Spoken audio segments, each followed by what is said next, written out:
물론 여긴 국민 라디오.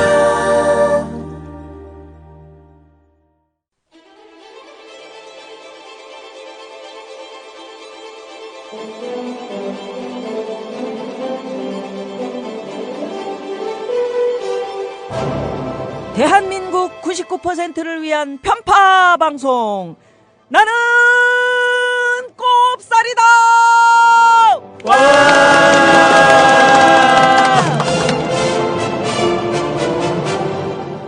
나는 꼽살이다 호미 19회. 오늘은 대형마트 노동자들의 이야기를 담은 영화 카트, 그리고 대형마트 노동자들의 현실에 대한 이야기 하고 있는데요. 우리 웃딜 선딜 용딜 띨띨이들과 함께 하고 있고요. 영화 카트를 감독하신 붓딜 부지영 감독님, 그리고 민주노총 홍보실장이신 호딜 정호희 님도 나와 계십니다.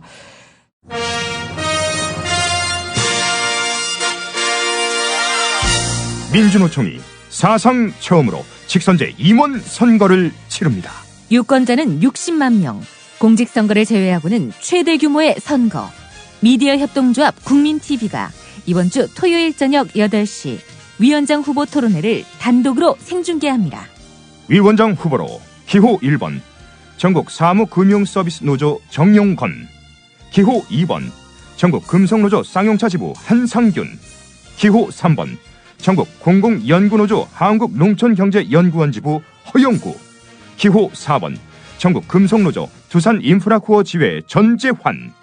이렇게 네 후보가 부위원장, 사무총장 후보와 런닝메이트로 나서 60만 조합원의 선택을 기다립니다. 11월 15일 토요일 저녁 8시 국민TV가 단독 중계하는 60만 노동자의 대표 민주노총 위원장 선출을 위한 후보 토론회. 여러분의 많은 관심과 시청 바랍니다.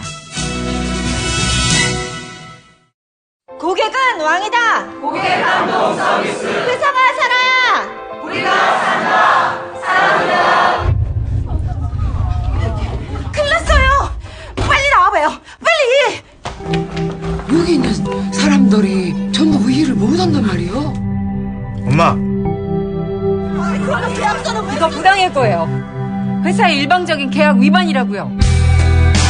계약직이 앞만 팔아먹습니다. 이건 아니다. 다른 방법을 써야 할 것 같아요. 파업이요. 파업이요? 나 인자 반반 치료 가입시다.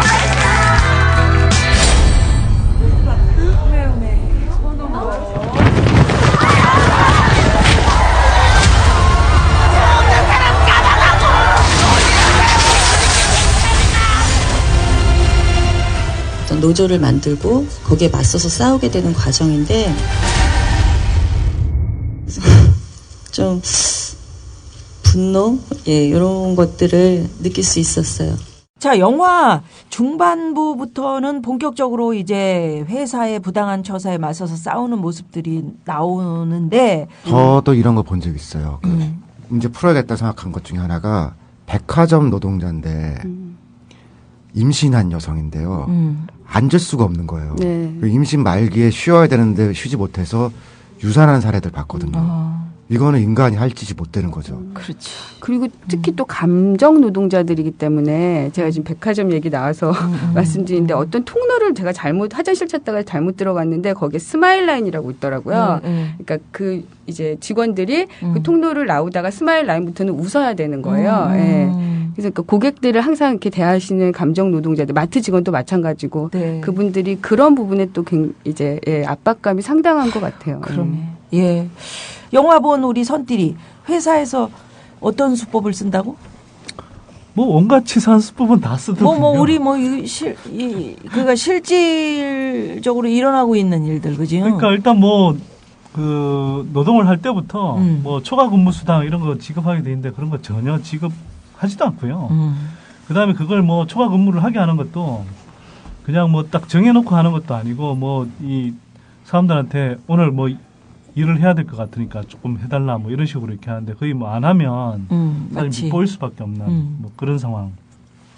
그다음에 뭐 노조 설립을 해요. 노조 설립하고 나서 이 노사 협상 테이블에 나오라고 그러는데 사용자들이 전혀 나올 생각이 없죠. 거의 투명 인간 취급하더라고요. 그러니까 그러니까 노조 꾸리고 나서 이제 염정아를 비롯해서 한 3명이 가서 테이블에 앉아 있는데 하루 종일 가만히 이 사람들 이제 내버려 두는 거예요. 그러니까 아예 사람 취급을 안 하는 거죠. 이런 것도 스포일러 아닙니까, 영화에?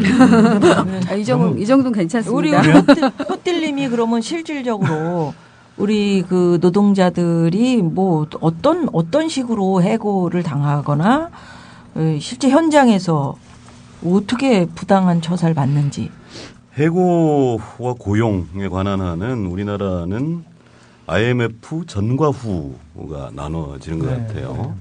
IMF 전에는 해고라 하면 징계 해고, 뭐 대단히 뭐 잘못을 했다거나 뭐 이런 경우 말고는 사실은 해고라는 것이 통용되지 않았었죠. 근데 IMF 이후에 정리해고법, 비정규직법 이런 게 제도화되잖아요.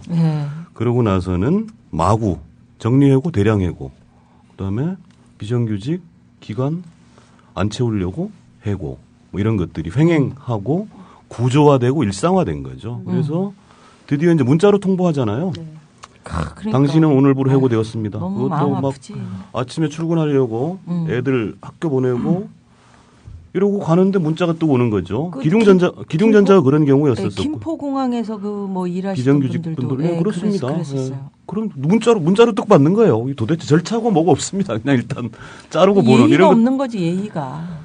사람에 대한. 그렇죠. 그래서 이제 저는 계속 좀 말씀드리는 것이 노동 감수성, 인권에 대한 존중. 그 노동 인권의 문제다 이거는 사람에 대한 기본적인 인식, 예의 이런 문제다 이렇게.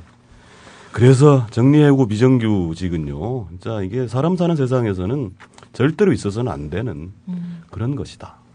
근데 지금 방어를 잘 못하면은 이게 조금 더 나가면 일본식 파견이 일반화되잖아요. 그러면 문자도 보낼 필요가 없게 돼요.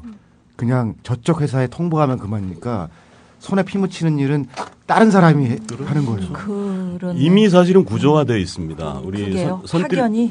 선뜰님 그 교섭 장면 잠깐 말씀하셨는데 사실은 지금은 더해졌는데 영화 속 배경보다 일일이 회사에서 예컨대 이마트 홈에버 그 관리자들이 다 지시합니다. 업무. 그 몇 년씩 그걸 같이 일을 시킨 거예요. 근데 교섭하자고 그러면 누구세요? 이러는 겁니다. 당신 우리 회사 사람 아닙니다. 파견업체 소속이 우리 회사 아닙니다. 무슨 일이 생기면. 그렇죠. 이렇게 돼버리는 거예요. 책임은 안 지고 위험은 전가하는 이런 일들이 횡행하고 있는 거죠. 지금 이게 사실 이 유통 쪽뿐만 아니고요.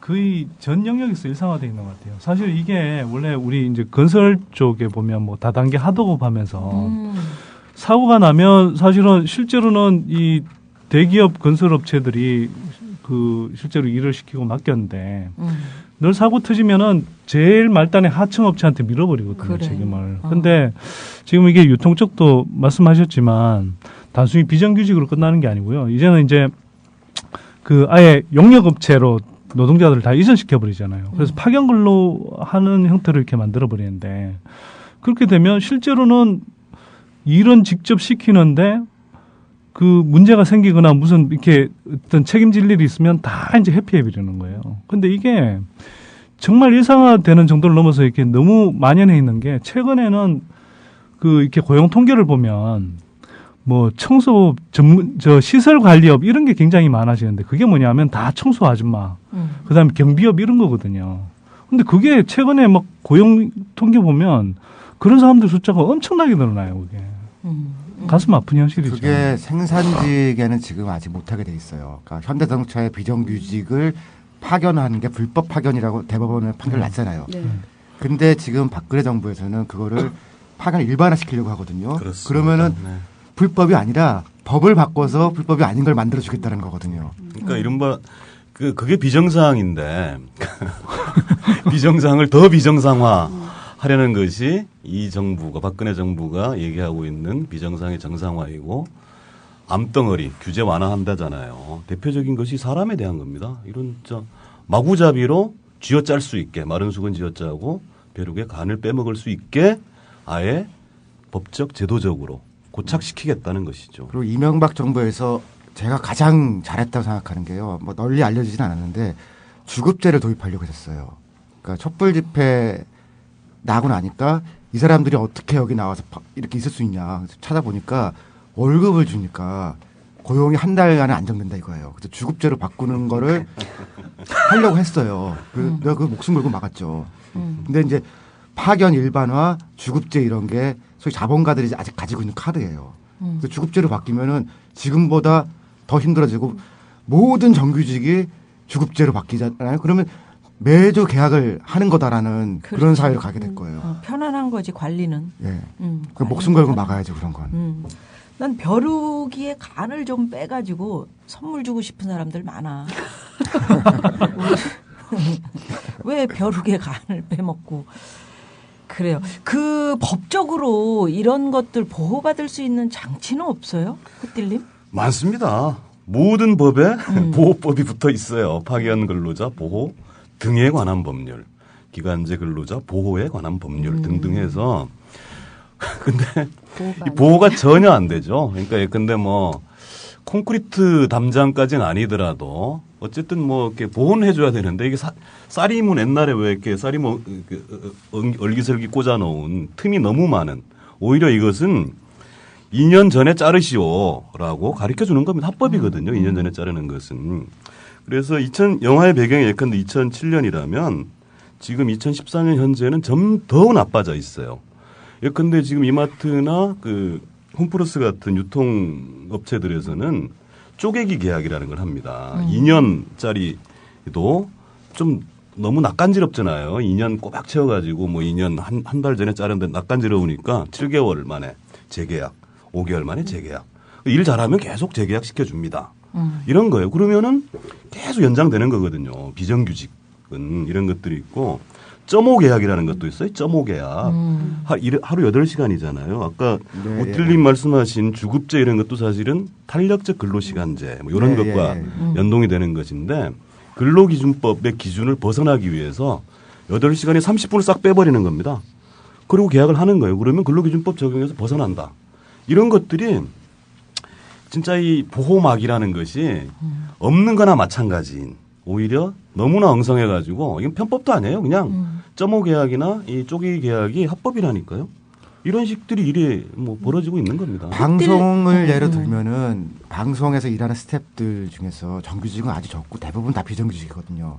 근데 그것도 또 관리를 쉽게 하기 위해 가지고서 편성을 할 때 요즘 시즌제를 하잖아요. 시즌은 이렇게 몇 달 하게 돼 있는데 그 시즌을 더 줄여가지고서 진짜 뭐 한 달 반짜리 계약을 하면은 그 안에 들어가 있는 대부분 스태프들도 계약을 그렇게 하게 되는 거죠. 그 방송국 관행도 사실은 지금 이런 이마트나 이런 거랑 다를 게 하나도 없어요. 전 업종, 전 산업에 퍼져 있죠. 구조화돼 버린 겁니다. 이미. 아니 그러니까 제가 궁금한 거는 언제부터 이게 이렇게 구조화됐었는지 옛날에 우리 그 80년대 정도 90년대까지는 갔을까요? 왜 그 한 회사에 내가 뼈를 묻는다는 이 회사는 내 직장이야. 그렇죠. 이 회사는 나를 보호해주는 그냥 우리 이렇게 같은 식구야. 이런 개념이 있었잖아요. 네. 그 언제? 그게 이제 아까 말씀드린 IMF 전과 후인데요. 1996년 12월 24일, 25일 새벽이 되겠죠. 당시 한나라당이었나요? 안기부법, 노동법 날치기를 합니다. 거기에 지금 그때 신한국당이었던 신한국당 맞습니다. 예, 신한국당 시절에 날치기를 해 거기에 그 노동법에 지금 얘기하는 모든 것들이 들어 있었어요. 정리해고, 비정규직, 탄력적 근로시간제 이런 것들이 다 들어 있었죠. 그래서 민주노총이 즉각적으로 총파업을 해서 그때는 막아냈습니다. 근데 IMF가 닥친 거예요. 이게 뭐 손 쓸 틈도 없이. 근데 김대중 정부죠. 김대중 정부가 이거 사실은 뭐 방법이 없었다고 얘기를 하고 노동운동 진영 역시 힘이 역부족이었다 이렇게 얘기를 합니다만 아까 우딜님 진짜 목숨 걸고 막아야 될 그때 막았어야 될 법들이 그 잔재가 지금까지 이렇게 오고 있는 거죠. 시기상으로 이렇게 생각하시면 돼요. 예전에 KBS, MBC 이런 데 개그맨 공채했잖아요. 배우들 공채했잖아요. 근데 어느 날 그 공채가 없어졌죠. 그 시기에 이런 일들이 벌어진 거라고 보시면 돼요. 굳이 그러니까 공채에서 뽑으면 이 사람들을 방송으로서 일정한 관리를 해야 되잖아요. 그리고 자기가 그만두기 전에는 평생 가는 거 아니에요. 근데 지금 공채를 안 하고 그냥 기획사에서 뽑으면 되잖아요. 그러니까 방송사는 전혀 책임질 필요가 없게 된 거죠. 저는 영화를 보진 못했습니다만 11월에 개봉. 예, 소개 프로그램에 그 장면이 나오더라고요. 그러니까 교섭 장면 아까 선뜰님 얘기하신 거기서 에이, 아주머니들 반찬값벌로 나오셨잖아요. 뭐 이런 대사가 있더라고요. 근데 이게 얼마나 상징적이고 진짜 극단적인 현실을 보여주는 거냐면 박근혜 대통령이 일가정 양립 얘기를 합니다. 그래서 여성 노동력을 활용한다. 그다음에 일자리를 만들어주겠다는데 아니 요즘 은행이나 이런 데 보면 피크타임 노동, 피크타이머, 피크타이머를 모집을 해요. 한 3시간짜리 일을 시킨단 말이죠. 그 3시간 일하기 위해서 애 맡기고 어쩌고 출퇴근하면 거기 한 대여섯 시간 걸린단 말이죠. 맞아요. 하루에요. 이게 말이 되냐는 겁니다. 근데 이런 일자리를 더 많이 만들어 가지고 고용률을 높이겠다. 고용률 70% 정책이 그런 거거든요. 이게 말이 됩니까? 그 영어로 하면은 디센트 조합이라는 표현을 쓰거든요. 근데 우리말로 오면은 단단한 일자리인데 그 일자리를 점점 줄이게 만드니까 이거를 일자리 쪼개기라고 그렇게 표현하죠, 우리는. 마치 뭐 그것도 광고 보면은 그런 게 시간 선택제 얘기 그게 마치 그 선진국의 뭐 선진 여성들 뭐 시간 내가 골라가지고 일하는. 근데 선진국은 그런 그 느낌? 정규직들이 해요. 그러니까 우리나라는 지금 투트랙이거든요. 정규직 따로 뽑고 그 다음에 시간제를 넣잖아요. 그러니까. 근데 선진 스위스 제가 보니까 같은 사람들인데 이 중에서 그때 일하는 양상만 선택하는 거지. 우린 처음부터 길이 달라요. 그러니까요. 나중에 얘기할 기회가 있을지 모르겠는데 물론 아주 원칙적으로 얘기하면 비정규직 자체는 없어져야 한다는 입장이지만 불가피하게 비정규직이 필요하다면 적어도 차별은 없어야 되는 겁니다. 이 차별을 엄청나게 극단적으로 벌려놓는 것. 이것이 지금 일가정 양립 정책 단기간 근로자에서 단시간 근로자 그다음에 초단시간 근로자까지 지금 와 있어요. 벼룩의 간을 빼먹는 정도가 아니라 그 뺀 간을 또 쪼개버리겠다는 이런 시기라는 거죠. 사실은 나는 정규직이라서 괜찮아라고 얘기할 것도 없고 나 비정규직이라서 정규직 미워 이런 그 마음을 가져서도 안 되는 거고 그러니까 다 같이 똑같이 정규직은 정규직으로서 평가 이런 거잖아요. 예전에 부자들을 향해서 적개심을 많이 가졌던 가난한 사람들이 있었잖아. 그래가지고 그 부자들을 죽이자. 이래서 굉장히 큰 사건도 막 있고 그러니까 왜 그 서로 반목하면서 서로 적개심을 불태우게 만드는 이런 그 사회. 이건 무서운 사회 아니에요? 스웨덴이 정답이라고 생각하는데요. 스웨덴도 이런 문제가 있을 거 아니에요. 사람 사는 사회니까. 그래서 사회적으로 합의를 본 게 동일 노동 동일 임금이라는 거를 사회적으로 합의한 거예요. 그래서 같은 일을 하는 사람은 어쨌든 같은 임금을 받게 하자. 근데 우리는 그 합의가 없거든요. 그러니까 돈에 의해서 사람을 서로 신분을 만들고 계급 내에 또 계급을 만들어 가지고서 조금 높다고 기분 좋아지는 이런 개 같은 일이 벌어진 거죠. 개들은 뭐 별 생각이 없더라고. 개들은 지들 밥만 먹으면 행복해하고 이런. 개들도 마음이 복잡하더라고요. 그래. 개하고도 소통하시나 봐요. 아니 우리 집 앞집에 고양이랑도 소통하는 이상. 아니 우리 집 앞집에 어느 날 개를 키웠어요. 근데 우리 집 고양이들 가가지고서 자꾸 그 집에서 뭘 하는 거예요. 그게 이제 보기 싫어서 개를 키웠거든요. 그래서 담벼락 앞에 두고서 그 집 개랑 우리 집 고양이랑 신경전해요. 마음이 복잡하더라고요. 야 이런 건 왜 그러니? 우리 그 카페 호미에 그 바둑이라고 개가 봤죠. 있고 그다음에 고양이 2마리가 있어요. 호랭이하고 네로가. 근데 얘네들이 어릴 때 너무 친하게 지내서 그런지 몰라도 그 고양이들이 테이블 위에 올라가면 개가 지가 고양이인 줄 알고 테이블 위에 올라가서 고양이처럼 앉아 있는 거야. 왜 그러니? 친해요. 저는 이런 것도 봤어요. 서로 친하면 그럴 수 있는데 이거 좀 슬픈 일인데 예전에 제가 이제 개를 키웠었거든요. 그리고 학교 앞에 병아리 있잖아요. 그 병아리도 같이 키웠어요. 그러다가 이 병아리가 닭이 됐잖아요. 병아리 때는 되게 친했었는데 닭으로 바뀌니까 모습이 바뀌었잖아요. 그리고 이 개가 자기 친구였던 모르고. 고양이를 이제 막 공격을 하는 거예요. 닭을. 네. 아니, 너무 진지하게 얘기하는데 이게 지금 웃어야 되는 거지 슬퍼해야 하는 건지. 아니, 지금 슬픈 얘기예요. 지금 우리 부뜰님 부감독님 부지영 감독님은 지금 한 마디도 못 하고 지금 영화 카트에 대한 얘기입니다, 여러분. 진정하시고요. 본질로 들어갑시다. 이게 지금 그 영화에서 이런 비정규직 문제가 굉장히 생생하게 잘 그려졌어요. 어떻게 실제 이야기를 그냥 담담하게 그리셨나요? 아니면은 영화라서 조금 더 극적으로 그려졌나요? 사실 지금 말씀하시는 게 뭐 다 현실이고요. 다 현실이죠. 근데 지금 영화에서는 이게 이렇게 자세하게 이렇게 더 많이 나오거나 그러진 않은 것 같아요. 오히려 좀 약화된 게 아닌가라는 생각이 곰곰이 이제 들으면서 생각이 드는데 사실 그러니까 뭐 용역 이제 장기적으로 이제 투쟁하다 보면 용역이 투입되고 뭐 이들을 내쫓고 뭐 이런 뭐 천막을 부수고 이런 일들이 이제 비일비재한데 그런 경우에도 용역들의 행동이 굉장히 행태가 되게 극악무도한 부분이 있잖아요. 예. 근데 저희 영화에서는 그런 부분도 사실 실제보다는 많이 순화됐다고 생각을 하고요. 물론 그 장면에도 많은 분들이 놀라긴 하셨지만, 예. 그리고 그리고 이제 뭐 대기업 앞에서 1인 시위를 할 때 이제 정규직 그 직원들이 나와서 갑에 의해서 이제 좀 이렇게 조종당하는 통제되는 그분들이 나와서 이제 그 자극하는 언행들을 많이 하시거든요. 예, 그 피켓 시위 할 때. 그러면서 이제 비방하고 그러니까 이제 구경하는 시민들을 상대로 이 사람은 뭐 이런 믿을 수 없다. 뭐 이분은 이제 자기가 이제 복직되지 않았기 때문에 계속 싸우는 거다. 이런 식으로 이제 비난하시고 뭐 그런 것들에 대해서도 영화 속에서는 훨씬 이제 약화돼서 표현됐다고 생각하고 실제는 더 비인간적으로 좀 어떻게 보면 치사하게 계속 자극하고 오히려 더 이렇게 화나서 이들이 폭력적인 행동이나 어떤 이제 욕이나 이런 걸 하게끔 이렇게 유도하는 그런 측면도 있는 것 같고요. 예.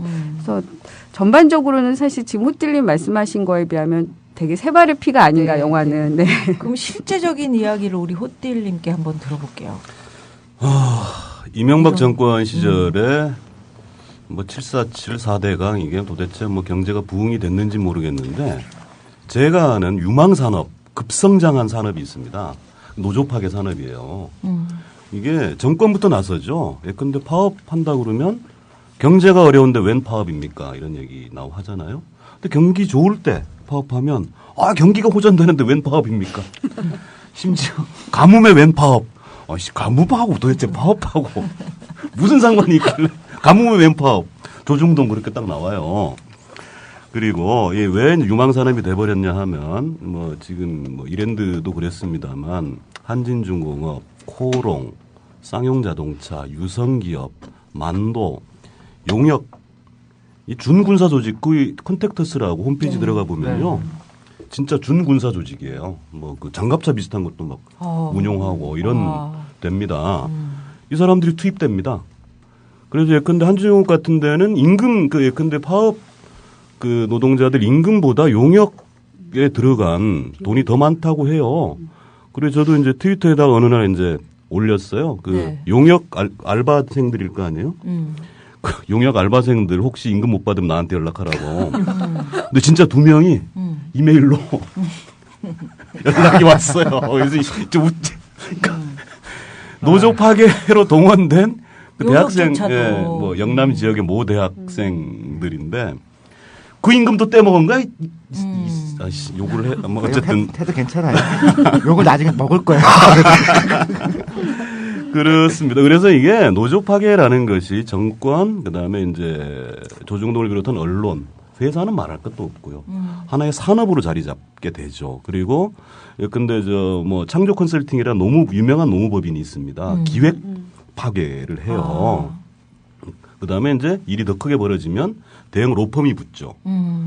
그 법으로 가면 방법이 없는 겁니다. 몇 년씩 끌어버리니까 아까 우리 현대자동차 얘기했습니다만 7, 8년씩 재판을 해버리니까 그동안 어떻게 살겠냐는 거예요. 맞아요. 한 가지만 더 말씀드리면요. 작년에 그 이마트가 그 이랜드 노조 탄압했던 것들을 벤치마킹해서 굉장히 고도로 발전시킨 아예 체계적인 그 노조 상시 사찰을 한 겁니다. 그 심지어 뭐 아무 상관없는 민주노총의 금속노조의 모 간부가 뭐 이화여대 출신 운동권이고 그 남자친구가 뭐 그 이마트 어디에 누구하고 가깝다더라. 이런 진짜 이건 상상도 할 수 없는 사생활까지도 캐내 가지고 노조 탄압을. 이간질을 하죠. 그런데 우리가 이제 비정규직은 어쩔 수 없다고 얘기합니다만 이마트 사태 이렇게 벌어지고 사회 문제가 되고 그다음에 오너 일가 뭐 정용진인가요? 뭐 이런 사람들이 이제 사법 처리될 지경이 되니까 대규모로 정규직화를 시켜요. 하나도 그랬었어요. 오너가 당할 지경이 되니까 그냥 뭐 주저없이 정규직화 시킵니다. 그러니까 여력이 충분하다는 거예요, 사실은. 조금 흥분했습니다만. 네, 어쨌든 이 노조 파괴가 하나의 산업화돼 있기 때문에 이간질 정도는 거의 뭐 아까 우리 제가 이제 붓딜님 하니까 좀 죄송하긴 한데 부 감독님께서 얘기하신 영화에서는 그야말로 조족지혈일 거다라는 표현이 맞을 겁니다. 현실은 더 처참하고요. 그것을 영화에서 사실 오버하지 않게 과잉되지 않게 표현해 주시죠. 그랬으리라 믿고 예, 그렇습니다. 박근혜 정부에서 그 공공부문 비정규직을 정규직으로 바꾸겠다는 게 공약이었거든요. 그래서 당선되고 첫 해는 그렇게 했어요. 네. 그 다음에 뽑는 건 다시 비정규직 뽑더라고요. 근데 그 회사 입장 아까 그 여력이 충분할 거다 우리 호딜님이 얘기하셨는데 회사는 왜 이렇게 계속 여력이 충분한데도 불구하고 비정규직을 만들어낼까요? 일 시키기 편하잖아요. 가장 손쉬운 방법이기 때문입니다. 자르기 편하고. 예, 또 하나의 가족인데? 그렇죠. 그거는 정규직들끼리만. 프란치스코 교황께서 지난번에 방한하셨을 때 이런 얘기를 하셨어요. 새로운 형태의 가난을 만들어내고 노동자를 소외시키는 경제 모델에 저항해야 합니다. 이게 신자유주의잖아요. 그 박근혜 대통령도 존경한다는 대처 시절, 그다음에 레이건 시절에 노조 파괴가 그야말로 학살 수준으로 잔인하게 진행이 됐고 그것이 이제 한국으로 넘어오면서는 더 토벌이죠, 토벌을 하고 있는데 이런 겁니다. 아까 뭐 벼룩의 간 마른 수건 지어짜기 얘기를 했는데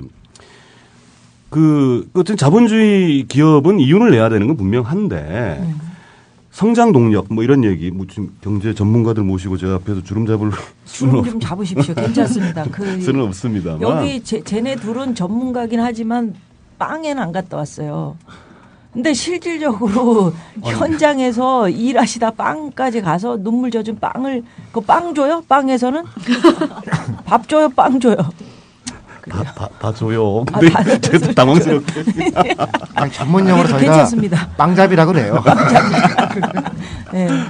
그래서 갑자기 이제 맥락을 놓쳤. 어쨌든 이제 경제라는 것이 이렇게 쥐어짜기만 해서는 결코 그러니까 성장은 그냥 유지되기 힘들 것이다. 그래서 최근에는 뭐 임금주도 뭐 성장 논의니 하는 그 초이노믹스라는 그 뭐 최경환 씨 이상한 분 많이 하신다. 저 워싱턴 가가지고 느닷없이 임금 소득 주도 뭐 경제 뭐 이런 얘기를 해가지고 이분이 뭘 술을 드셨나? 근데 어쨌든 막 그 자체는 맞는 말이어 보이잖아요. 근데 아까 말씀드린 신자유주의 경제 그다음에 정리해고 비정규직 이것은 기업 운영에 있어서 가장 손쉬운 것 사람부터 잘라내고 보자. 이런 겁니다. 이래가지고 과연 유지될 수 있겠는가. 점점 바닥 뚫지 않았나요? 어떤가요? 뭐 어쨌든 좀 어렵다고 봅니다. 그러니까 대한민국은 그래서 기울어진 운동장 정도가 아니라 전복 직전에 배가 아닌가. 이런. 임금 소득 주도는 그 임금님 소득을 올리겠다 이런 거 얘기 아닙니까? 춥다. 미안해요. 누나가 이래요. 자, 누님은 가끔 가다가 80년대 개그를 하실 때가 있어요. 야, 누나가 80년대 시작했잖아. 너 이런 거 먹혀. 계속 하다 보면 먹힌다고. 계속할 기회를 안 주잖아요, 사람들. 그래요. 참 그 가족처럼 생각하면서 그 함께 살아갈 수는 없을까. 그런 고민, 이런 화두를 가지고 끝까지 우리가 가야 됩니다. 그냥 한쪽만 잘 사는 건 무슨 재미입니까? 함께 살아가는 거. 근데 이제 파업이 끝나면 꼭 나오는 게 손해배상 이야기. 노동자들이 불법으로 파업해서 우리 회사가 손해봤으니까 배상해라. 뭐 이거는 뭐 우리 손에 만져볼 수도 없는 수십억에서 막 수백억씩 이거 파업 때문에 월급 못 받아서 진짜 힘든데 거기에 나중에 손해배상까지 물어라 이거 목숨 끊는 일도 생기고. 민주노총이 올해 초에 조사한 걸로 최근 그러니까 이명박 정권 이후에 노동조합 손해배상으로 청구한 게 1,600억이 넘었어요. 근데 이자가 계속 붙기 때문에 그보다 지금은 훨씬 많아지겠죠. 박근혜 대통령 당선되고 이틀 만에 한진중공업의 젊은 노동자 최강석 씨가 듣도 보도 못한 돈 60억 때문에 뭐 더 이상 못 살겠다. 희망도 없다. 그리고 이제 자살을 하셨어요. 이게 노동삼권 얘기를 계속 할 수밖에 없는 것이 진짜 이명박 대통령이 그런 얘기를 했었죠. 철도노조가 파업을 했습니다. 이명박 대통령 시절에 모든 절차 다 거쳤어요. 철도는 공기업이기 때문에 파업 절차가 굉장히 복잡합니다. 조금만 어긋나도 불법으로 취급을 당하기 때문에 모든 절차 다 거쳤어요. 그래가지고 예컨대 이제 뭐 철도노조가 파업을 하게 되면 국무총리, 법무부 장관, 노동부 장관 이런 행정 뭐 이런 자들 이런 분들이 이제 줄 나와가지고 대국민 담화를 하잖아요. 근데 법무부 장관하고 노동부 장관이 처음에 못 나온다고 그랬어요. 합법 맞습니다 이랬다고. 근데 이명박 대통령이 서울역에 나타납니다. 그 한마디 딱 하시죠. 지구상에 이런 파업이 어디 있습니까? 바로 그냥 뭐 불법. 대통령 한마디에 불법이 되는 거예요. 불법이어서 불법인 것이 아니고. 그래가지고 손해배상 때려 넣고 뭐 이런 거 있는 것이죠. 아니, 예전에는 불법적 파업이라는 표현을 썼거든요. 근데 똑같은 건데 적절 떼버렸어요. 근데 실제는 불법 아닌데. 난 이 손해배상의 근거를 우리가 뭐 누구한테 피해를 끼쳤으면 그걸 근거를 다 일일이 돼야 되는 건데 그런 수백억씩 막 때리고 이러는 거는 무슨 근거로 할 수 있는 선들이? 아니 그러니까 기본적으로 이런 거죠. 그러니까 그 헛딜 이야기하셨지만 사실은 법 절차를 다 지켜서 정당하게 행사하는 파업조차도 이게 이제 꼬투리를 잡고 이 불법 파업이라고 규정을 해버리는 거예요. 그러면 사실 이게 불법인지 여부는 사실은 이 재판을 최종적으로 받아야 되잖아요. 그래 확정 판결을 받아야 되잖아요. 합법인지 불법인지. 그전에는 합법인지 불법인지 이렇게 사실 따질 수가 없는 거거든요. 그러니까 정확하게 단정할 수가 없는 거거든요. 근데 이게 정부는 또는 뭐 사용자 입장에서는 이제 이걸 무조건 불법으로 규정하고 불법 파업 때문에 우리가 생산 차질을 빚어서 얼마의 손해를 났다. 그래서 회사에 손해를 끼쳤으니 불법 파업을 한 니네들이 이걸 책임져라. 그래서 막 한 사람에게 이제 뭐 60억씩 날라오기도 하고 또는 뭐 어떤 노조에 막 몇백억씩 심지어는 뭐 쌍용 자동차라든지 이런 데는 막 몇백억씩 떨어지기도 하고 그러거든요. 근데 이게 실제로 이걸 이제 결국은 이제 재판을 통해서 이제 가려야 되긴 하는데 노조 입장에서 보면 또는 노동자 입장에서 보면 사실 뭐 돈도 별로 없는 상태에서 생계 이어가기도 힘든 상황. 그다음에 일자리는 다 끊겨버린 상황이잖아요. 파업을 하게 되면. 그 상황에서 몇 년 동안 질질 끌면서 이걸 가려서 해야 된다는 것 자체가 굉장히 큰 압박이 되는 거죠. 그러니까 이거 자체를 통해서 야, 니네들 파업하지 마. 이런 이제 그냥 압박 수단으로 사용하는 거예요. 이게. 한 2주 전부터 이제 제일 중요한 법들이 뭐가 있냐라고 해서 이제 만드는 작업을 제가 시작을 했거든요. 그 중에 세 번째로 시급한 법으로 올라와 있던 게 선배설을 금지하는 특별법을 만들어야겠다라는 게 있어요. 그래서 기술적 검토를 지금 하는 중인데 아마 추진하려고 해요. 문제는 이제 그 국회의원 수가 좀 모자르거든요. 그래서 법을 많이 바꾸지 않고도 규정으로 일단 막을 수 있는 방법이 있나 좀 기술적으로 좀 검토 중이에요. 그러니까 파업 자체가 사실은 생산 차질을 유발하는 마지막 수단이잖아요. 회사는 손해 볼 수밖에 없는 겁니다. 손해 보라고 하는 거 아니에요? 네, 손해 보라고 파업하는 건데 그래서 그래서 노동조합은 무노동 무임금을 감수하는 거거든요. 근데 말씀하셨듯이 선제적인 공격을 해버리는 겁니다. 가압류, 가처분 이런 걸로 시작되는 거거든요. 예컨 철도노조 같은 경우 뭐 예컨 50억 처음에는 한 200억씩 막 이렇게 가처분을 해버립니다. 근데 막 계산을 해. 그러다 보면 이제 몇십억 수준으로 떨어져요. 근데 이 재판을 한 5년씩 하거든요. 그럼 이자가 붙어 100억이 돼버리는 거예요. 이런 짓을 아주 유용하게 써먹고 있는 거죠. 그래서 이 노동조합 파업에 대해서 압류를 한다. 이게 참. 그리고 외국 경우를 차라리 그냥 헌법을 고치든지 파업하지 마시오라고. 두 박사는 우리 두 띨띨이들은 외국에서 공부를 했고 또 이런 사례들 봤을 텐데 외국도 그래? 만약에 이 파업을 했을 때 OECD 국가에서 못 봤어요. 어? 그래? 그러니까 OECD 국가에서 이런 거 우리도 OECD인데. 네. 어? 근데 굉장히 많은 통계가 우리가 OECD의 맨 밑에 있어요. 근데 이런 사례는 외국에도 없고 일본에서도 못 본 것 같아요. 손해배상을 하는 사례가 없다. 아니 이렇게 대규모로 이렇게 해서 개인이 평생 벌 수 있는 돈을 넘어가는 그런 있을 수 없는 일이죠. 개인이 그러니까 형법으로 예를 들면요. 어떤 사람이 도망가는데 그 사람을 숨겨주거나 그러면은 불법이잖아요. 식구는 그거 불법 아니에요. 가족은. 네, 가족은 사람이기 때문에 이 사람이 설령 뭐 일단 살인자라도 이 사람을 숨겨주는 것이 죄가 아니거든요. 그런 최소한의 법 철학 같은 게 우리나라에서 구현되고 있지 않는 거예요, 이 분야에서. 근데 이제 가족인데 또 이제 반대편 입장에서 얘기를 하면 어쨌든 법을 어겼어. 불법으로 파업했으면 책임져야지. 싫으면 합법을 해서 뭐 뭔가 보호를 받든지 왜 떼법을 쓰냐? 아, 근데 영화 속에서도 나오지만 사실은 불법은 회사가 먼저 했잖아요라는 대사가 있거든요.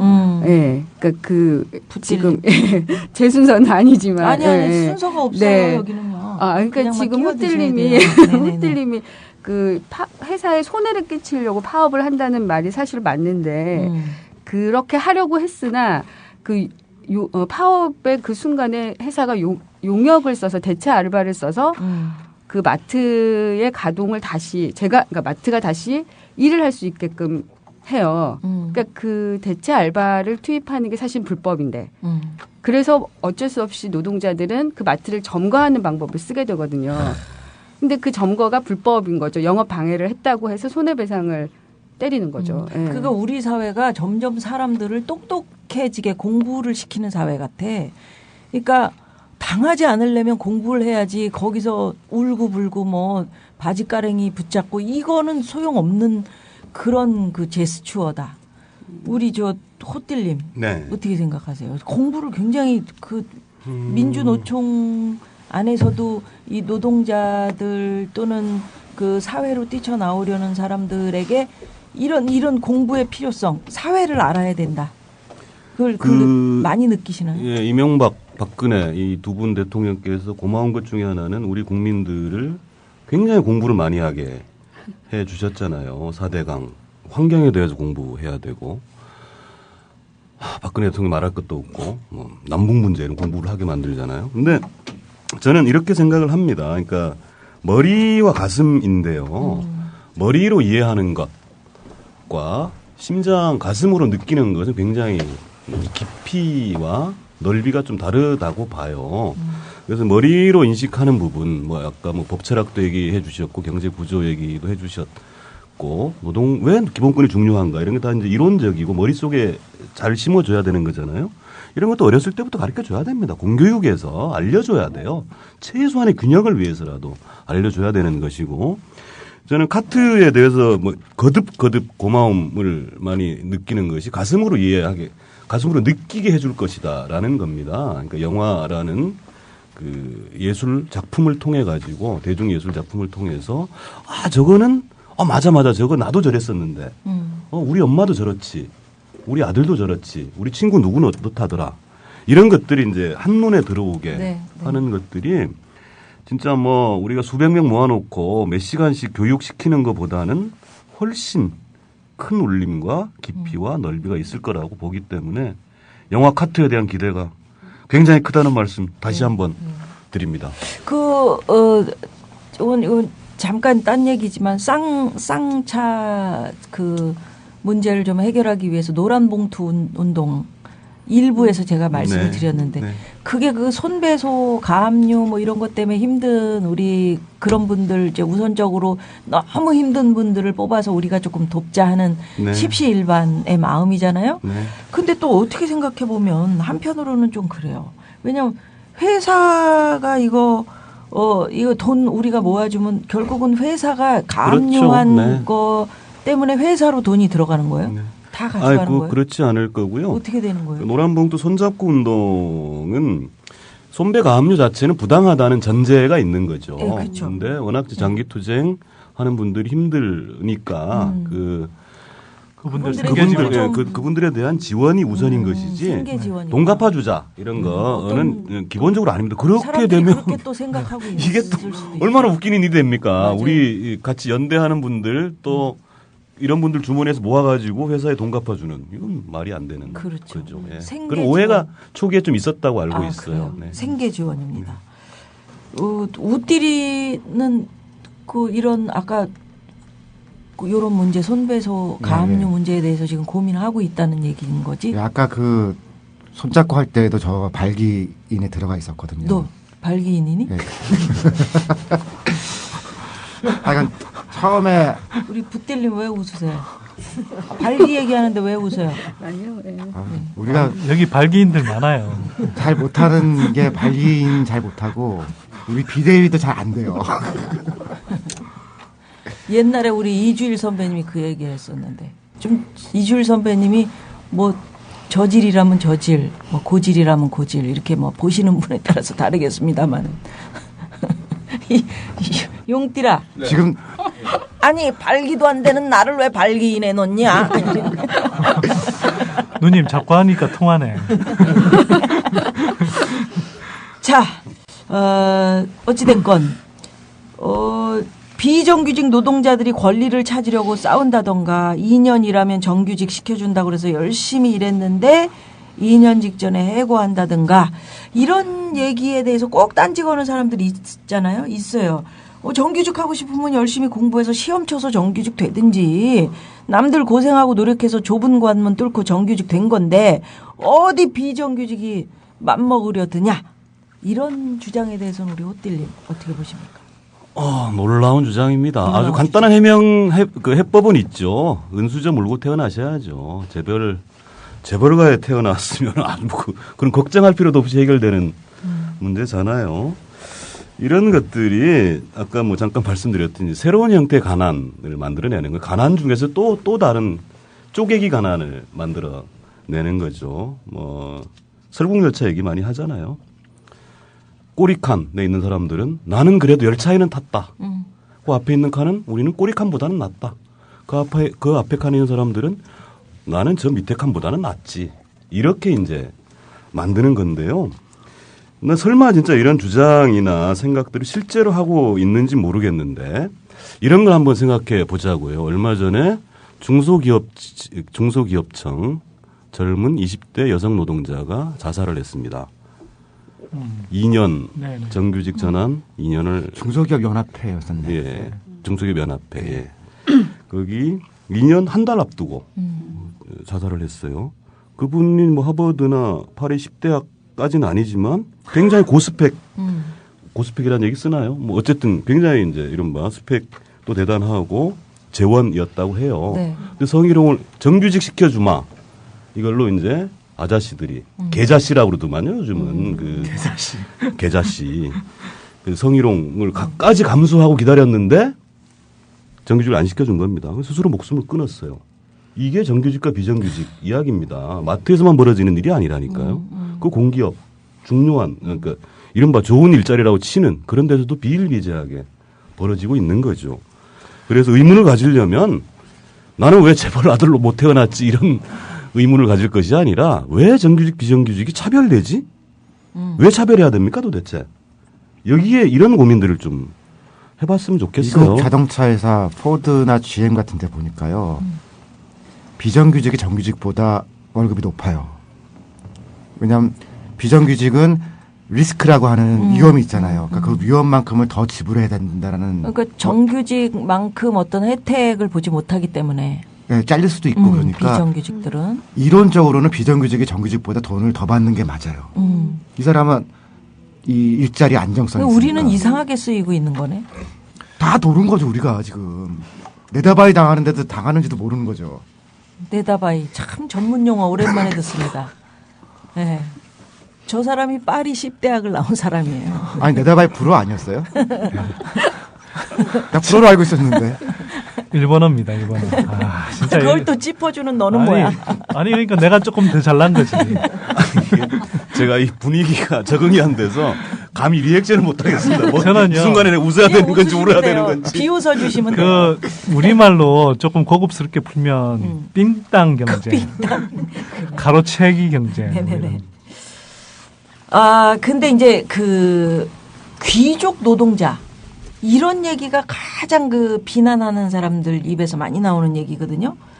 빨갱이, 경제 망치는 원흉, 뭐 이런 이미지 만드는데 또 뭐 언론들도 한몫하고요. 영화 카트, 우리 붓딜님. 네. 파업 보도하는 언론 태도에 대한 문제도 좀 나와요?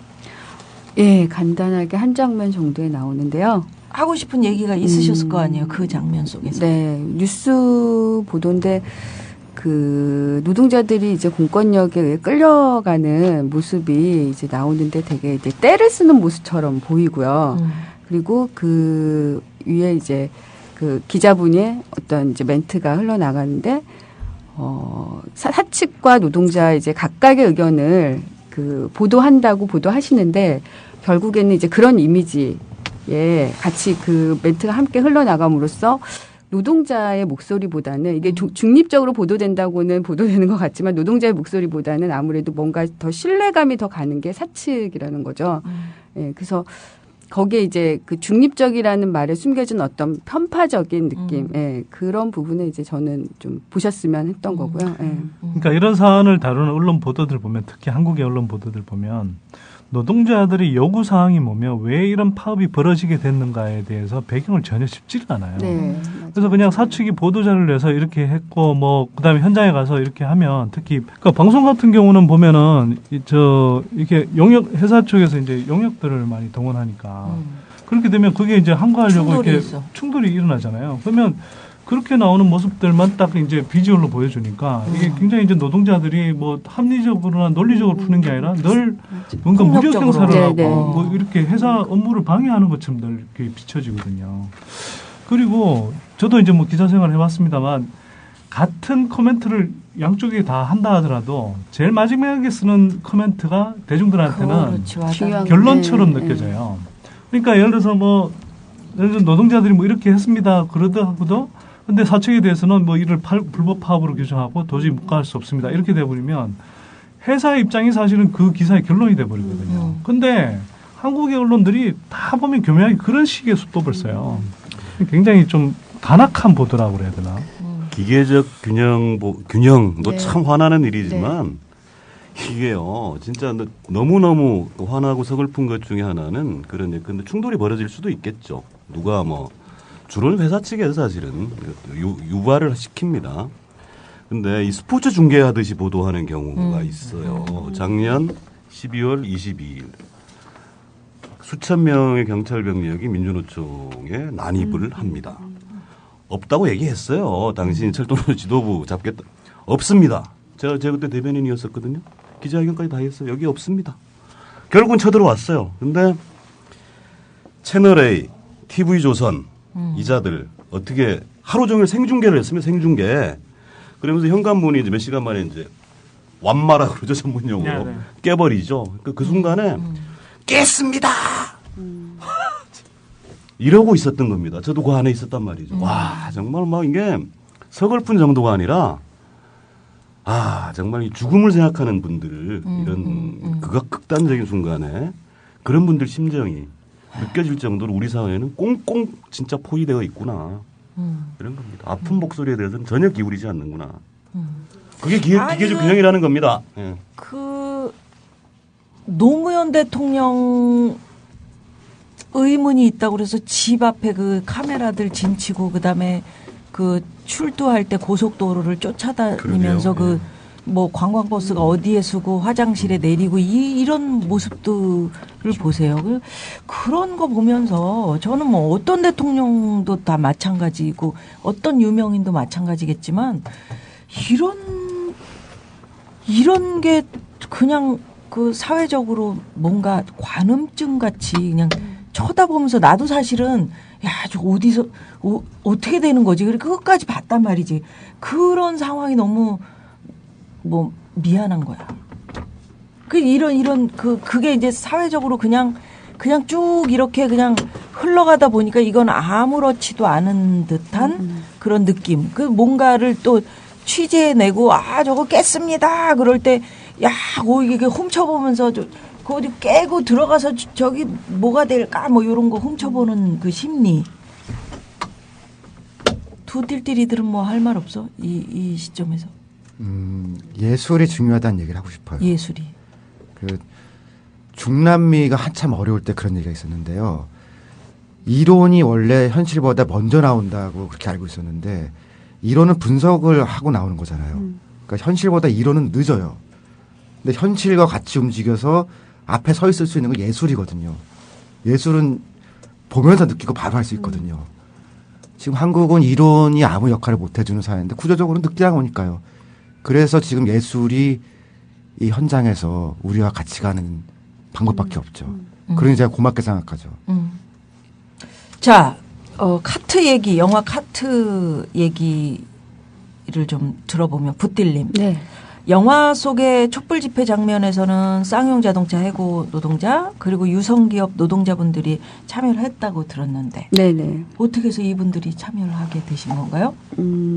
이 그 촛불 문화제 장면에서 그분들이 이제 함께 지지해 주시는 시민 노동자 분들로 이제 나오시는데 이제 회사에서 그런 아이디어를 내셨어요. 예. 그러니까 실질적으로 네, 직접 경험했고 참여했던 분들이 같이 한다면 더 그 장면이 훨씬 더 힘이 있고 또 정말 진심이 담긴 어떤 장면으로 만들어질 수 있지 않을까 하는 생각에서 이제 부탁을 드렸고 마침 또 그분들께서 이제 좋은 생각이라고 받아주셔서 예, 이제 전세버스 동원해가지고 예, 용인에 오셨는데 그날이 너무 추운 날이었어요.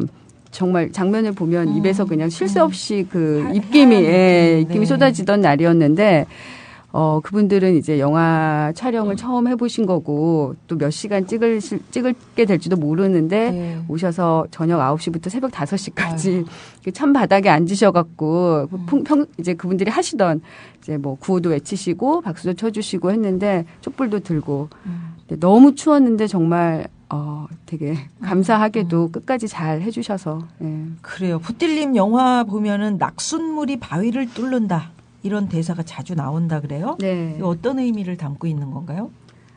말 그대로 그 한 방울 두 방울 떨어지는 그 물이 단단한 바위를 깰 수도 있지 않을까 하는 그런 의미에서 이제 쓴 대사인데요.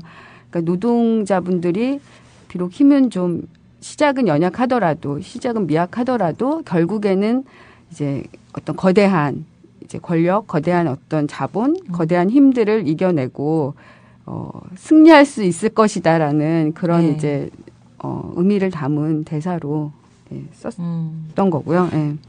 거대한 힘들을 이겨내고 그러셨는데 호딜님이 보시기에는 어떤가요? 요새 노조의 조직률이 떨어진다 이런 얘기도 있고요. 요즘 떨어진 건 아니고요. 네. 25년째 계속 떨어지고 25년째. 있습니다. 1989년에 노동부 발표입니다. 물론 19.5%, 20% 육박했던 게 1989년이고 그 영향은 사실은 87년 6월 항쟁, 그렇죠. 노동자 대투쟁 이러면서 급상승을 했다가 그 이후로는 이제 한 번도 올라간 적이 사실 없어요. 계속 떨어져서 지금 3, 4년째 정체. 지난 그러니까 며칠 전에 발표됐는데 10.3%. 불만이 없어가지고 이런 노조가 필요 없다 이런 식으로 해서 이제 이렇게 되면 얼마나 좋겠습니까? 세 가지 정도 이유가 있을 것 같아요. 네. 하나는 뭐 앞에서 누누이 얘기를 했습니다만 정권 그리고 기업 차원에서 아예 노동을 천시합니다. 그다음에 노동조합은 혐오하죠.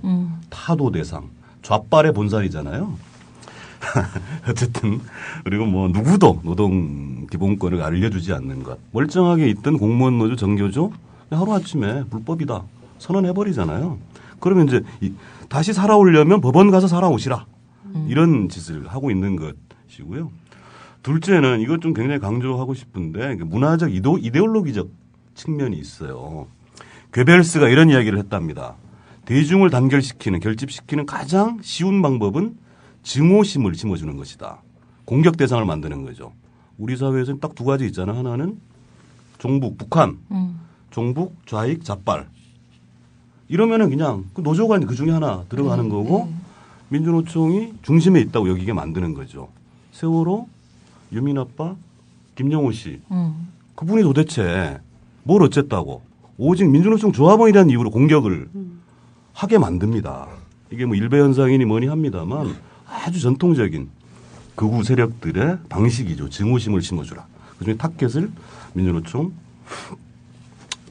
삼아버리는 이런 것들이 있을 거고요. 세 번째는 우리 스스로의 문제도 있다고 봐요. 노동운동 주체의 문제. 민주노총 스스로 많이 반성해야 된다고 보는데 영화의 배경이 된 이랜드만 놓고 보면 이렇습니다. 2007년에서 2008년으로 넘어가는 요 과정 500일 넘게 싸웠어요. 민주노총은 당시 올인하다시피 했습니다. 그 뭐 손배 엄청 두들겨 맞았고요. 구속도 엄청 됐었고요. 이랬었어요. 근데 2008년에 어떤 사건, 뭐 사건이라기보다는 촛불이 거대하게 번지잖아요. 청소년, 그야말로 온 서울 시민들이 다 몰려 나올 정도로 많이 몰려 나오셔요. 근데 이 비정규 문제, 이랜드 문제에 대해서는 아무도 관심을 안 가죠. 그래서 당시 이제 지도부가 한탄을 많이 했어요. 야, 이 광우병 문제만큼이나 우리 문제도 심각한데 왜 아무도 관심을 안 가져주지? 이런 이제 한탄을 하긴 했는데 저는 결과적으로 이런 문제라고 봅니다. 이제 촛불 집회 장면 아까 뭐 얘기도 하시던데 이 노동운동과 촛불운동이 만나야 되는데 여전히 잘 솔직히 잘 못 만나고 있습니다. 그래서 이제 저희들이 좀 반성하는 지점은 그러니까 자기 문제 또 자기 회사 안에만 갇혀 있어서는 우리는 열심히 한다고 20년, 30년 열심히 했는데 어느 순간 돌아보니까 아이고 여기 우리가 스스로 또 오히려 울타리를 친 게 있었구나. 문득 이렇게 돼버린 거죠. 그래서 노력은 많이 합니다. 예컨대 이런 얘기를 해요. 쌍용자동차 얘기도 많이 합니다만 쌍용자동차 노조야말로 대표적인 대공장 정규직 노조였습니다. 네. 이분들이 나중에 정리해고 돼서 7, 8년 동안 싸우다 보니까 그때 우리가 과연 비정규직 문제에 관심 가졌을까? 이런 얘기들을 하세요. 재작년 MBC 파업할 때 기자들 늘 이제 아까 뭐 우리 언론 얘기도 하고 있습니다만 그런 이제 균형 잡힌 보도를 한다고 했는데 아이고야 손배 가압류 당하고 나니까 당해보니까 알겠네. 이게 그런 게 아니구나. 이런 얘기들도 합니다. 민주노총도 최근 몇 년 들어서 적어도 재정 인력의 3분의 1 정도는 이 노조 조직률 10%밖에 안 되는 이 조직률 나머지 90%를 위해 사람과 돈을 쓰자 이렇게 좀 하고 있습니다. 눈에 잘 안 보이시겠지만 그럼 민주노총 동네 북이라니까요. 왜 이것도 안 하고 저것도 안 하냐. 이런 것도 있어요. 그러니까 아까 우리가 이제 방송에서 보도를 할 때는 그 아주 특정 장면만 이렇게 탁 이제 짧은 시간 안에 비춰줘야 되기 때문에 이제 공정하게 하겠다 하지만 막 중간 지점에서 누구 편을 쓱 들어주는 멘트로 또는 그림으로 그러니까 민주노총 노동운동 스스로가 좀 그러니까 무시무시한 그런 장면들 그냥 일반 시민들이 볼 때는 막 머리를 막 삭발하는 장면만 막 울면서 막 태극기를 두르고 막 그런 거를 내보낸다든가 빨간 띠를 두르고 막 구호를 외친다거나 뭐 이런 식으로 이렇게 포장이 되는 면이 없지 않아 있어서 그것조차도 그림으로서 이용당하고 있는 게 아닌가. 전 늘 그런 게 좀 안타까웠거든요. 프랑스에서 파업할 때 보니까 법이 보호를 해서 트럭을 타고 가더라고요. 그 트럭에 맨 앞에는 이제 지도부들 뭐 이런 사람들 있고 그 중간에는 이제 밴드 있어서 하고 그 사람들이 대규모 집회를 하는데 트럭을 타고 가요. 편하게. 네, 그 편하고 또 보는 사람들도 재밌어요. 네. 일본도 보니까 20대들이 파업하거나 데모하면서 한 5, 6년 전부터 사운드 데모라는 걸 도입을 해서 시끄럽게 해가지고 차 한 대가 있는데 거기에 믹서 놓고서 진짜로 DJ가 디제잉 하는 거예요. 그래서 이 클럽에 있는 거랑 똑같은 방식으로 춤을 추면서 가더라고요. 네, 그러니까 근데 여러 가지 요새 우리나라는 그렇지 않잖아. 뭐 하면 또 소음 무슨 기준을 낮춰갖고 뭐 아예 뭐래더라? 뭐 무슨 소리보다 작게 전화벨 소리보다 작게라든가 뭐 하여튼 뭐 뭔가 있어갖고 그랬었잖아. 우리나라에서도 소리, 지금 문화 행사는 할 수 있게 돼 있어요. 생활 소음보다 적게. 아니 집회가 아니고 문화 행사는 허용이 돼요. 문화 행사는 촛불 집회나 이런 것들이 집회로 신고된 게 아니고 문화 행사로 된 거예요. 그래서 가수들이나 예술가들이 필요했던 거죠. 그러니까 일본의 사운드 데모 같은 거는 우리나라도 지금 법에서 할 수 있어요. 그 민주노총에서 아이돌을 배워야겠네요. 그래가지고 래퍼. 우리 힘들었어. 그래서 우리 나왔어. 뭐 이런 거. 예서. 미안해. 아니 좀 되는데 하셔도 될 것 같아요. 아이돌 대신에. 홍보실장이잖아요. 그래서 이제 물론 우리가 억울하다는 얘기만 계속 할 수 없어요. 네. 그러니까 언론 보도 탓만 할 수도 없고 해서 이제 스스로 많은 바꿔보려고 굉장히 노력을 하는 겁니다. 그래서 저같이 전문적이지 않은 사람이 나름 방송인 행세를 하면서 팟캐스트도 하고 있고 여기저기서 불러주시기만 하면 뭔가 물론 새롭게. 이제 물론 염정아 씨 나온다는 헛소문을 듣고 오긴 했습니다만 불러주시기만 하면 아무 데서라도 가서 우리 얘기를 좀 하려고 하고요. 많이 바뀌어야죠. 네. 예. 근데 미아누님 말씀하시고 뭐 호텔님도 이야기는 하시지만 좀 대중들한테 접근하는 감수성 자체는 좀 다시 좀 점검을 하시는 게 좋겠다 이런 생각이 저도 들어요. 그래서 아까 저도 앞에서 말씀드렸던 게 이런 뭐 묵직한 주제의 영화들이 늘 갖고 있는 사람들한테 심어주는 어떤 편견 같은 것도 사실 있거든요. 이게 그렇죠. 재미없을 거다 의미는 있겠지만 근데 이 영화가 그러지 않았다는 점에서 저는 참 좋았거든요.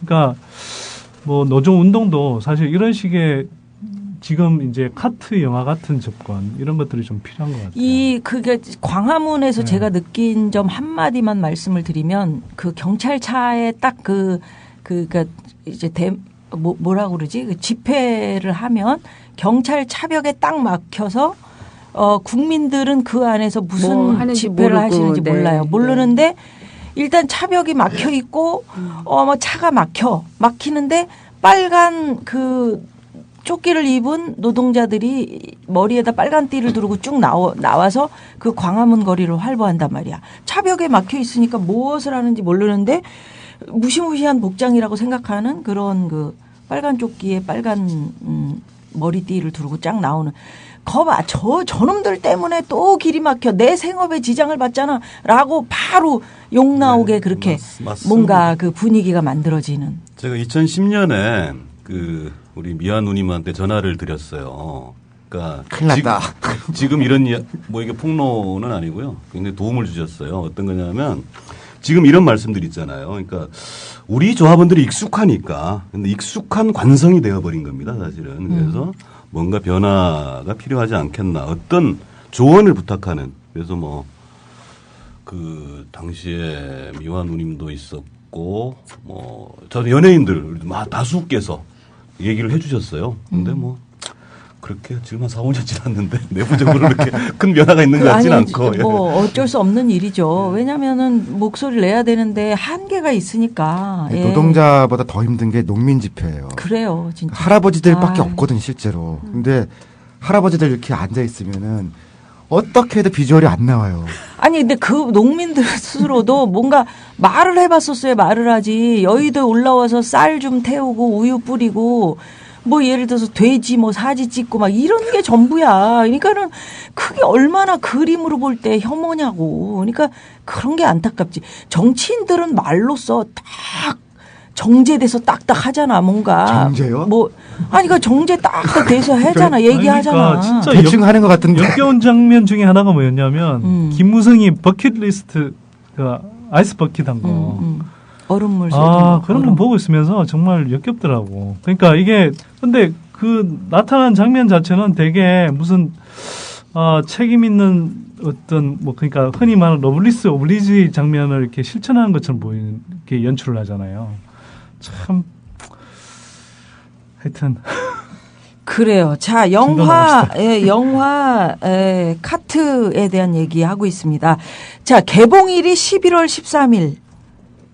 뭐 이유가 있나요? 11월 13일. 원래 이제 영화가 목요일에 개봉을 하는데요. 그날이 목요일이에요. 그래서 특별한 이유 없이 사실은 그날 결정을 한 건데 마침 그날이 전태일 열사 이제 기일이었고요. 11월 13일이. 그리고 또 수능 날이었고요. 예, 그래서 여러 가지 참 우연치고는 또 되게 필연 같은 그런 날이 된 것 같아요. 네, 예. 네. 우리 부딜님이 영화 카트 많이 봐주러 오십시오. 보십시오 하는 마지막 홍보랄지 뭐 이런 인사 드리고 마무리할까 합니다. 네, 되게 좋은 얘기 많이 나눠서 저는 굉장히 뜻깊은 자리였는데요. 많이 배웠고요.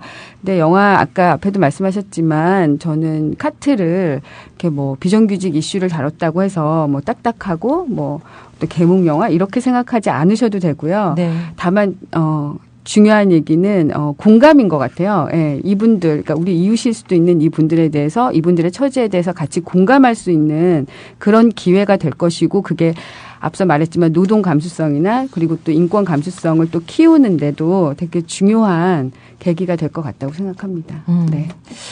그래요. 오늘 영화 카트 얘기한 김에 마무리 하는 얘기는 제가 요 영화에서 나왔던 짧지만 굵은 대사 한마디로 좀 마칠까 하는데 이겁니다. 저희가 바라는 건 대단한 게 아닙니다. 저희의 얘기를 좀 들어달라는 겁니다. 요거. 얘기 듣는 거. 이게 참 힘든 일 아닌데 요새는 힘들어졌어요.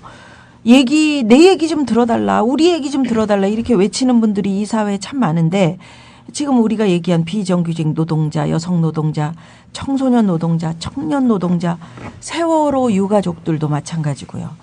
내 얘기 좀 들어달라.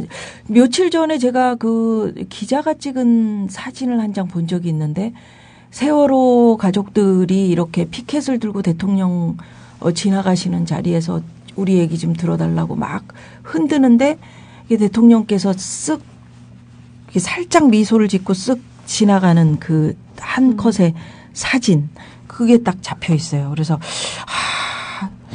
그 얘기를 들어주시겠다고 했었는데 라는 그 생각이 좀 들더라고요. 그 사진 보면서. 우리 사회가 참 수많은 갈등, 수많은 분열로 몸살을 앓고 있어요. 그런 문제를 해결하는 시초는 결국은 얘기를 들어주는 거 아닐까. 아까 뭐 우리 얘기했습니다만은 종북, 좌파, 수구, 꼴통 뭐 이런 서로 딱지 붙이고 서로 무시하고 귀를 딱 막고 이런 게 아니고 서로의 얘기를 들어주는 소통의 귀 이게 필요한 게 아닌가 이런 생각을 해보게 되네요. 오늘 얘기로. 오늘 바쁘신데 시간 내주신 붓딜 부지영 감독님, 호딜 정호희 실장님 정말 감사드리고요. 두 분 고맙습니다. 네, 감사합니다. 감사합니다. 마지막으로 귀 막고 눈 감은 사람들의 귀가 열리고 눈이 번쩍 뜨이도록 정치는 쫄지 마, 경제는 속지 마 힘차게 외쳐보면서 마치겠습니다. 정치는 쫄지 마! 경제는 속지 마!